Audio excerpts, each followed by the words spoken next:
A global summit has started in Geneva aimed at finding better ways to support the world's growing number of refugees. It's the first meeting of its kind. It brings together politicians, business leaders and those affected, people who have been forced to leave their homes. The UN says persecution and war have forced 26 million people around the world to flee their homelands. Almost half come from just 3 countries. We're talking about Syria, Afghanistan and South Sudan. And before the conflict in Syria, the single largest refugee population was Palestinians. Now, most refugees live in countries bordering their own. Some spend their whole lives in camps like Dadaab in Kenya, like Mohammed from Somalia, who we meet in our first report. Mohammed Abdi Abdullahi has come to pray at his father's grave, hidden away in one of the biggest refugee camps in the world, Dadaab. He's here to honor the memory of his father, but the site is also yet another painful reminder of his own suffering. I feel sad that I am still living in the camp where my father got sick and passed away. Mohammed's parents fled their still conflict-ridden home country Somalia almost 3 decades ago to seek refuge in neighboring Kenya. When Mohammed was a child, he would have never thought that at the age of 28, he, his wife and 3 children would still be refugees. Here, according to Kenyan law, they are confined to life inside the camp and are not allowed to work. Both my wife and I were born here.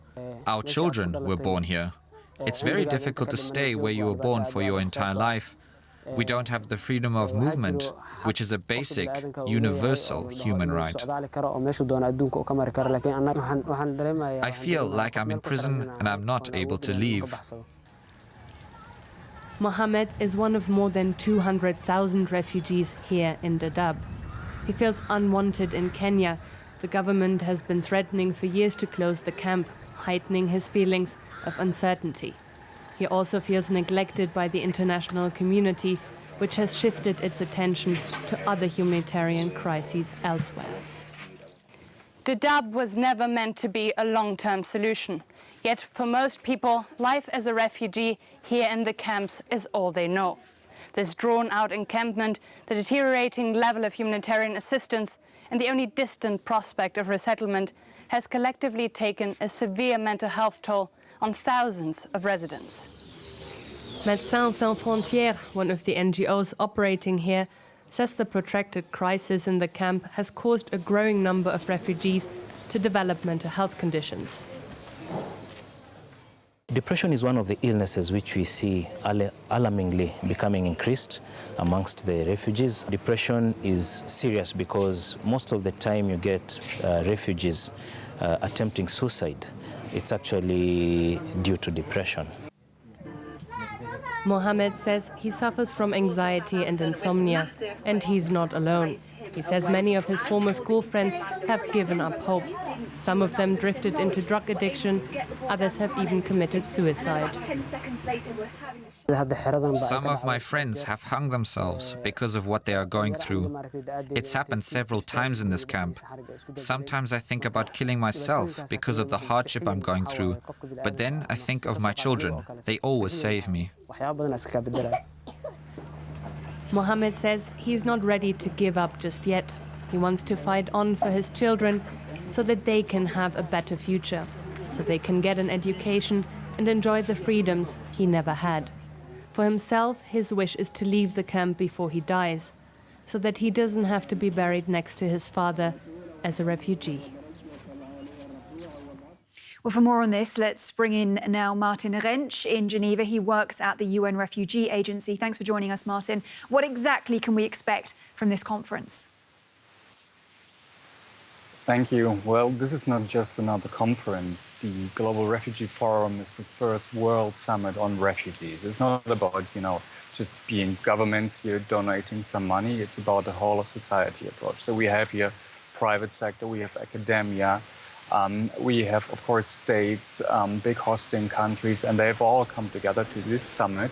We have more than 2,000 people here, to fill the gap and to find tangible solutions for the more than 26 million refugees that we have in the world.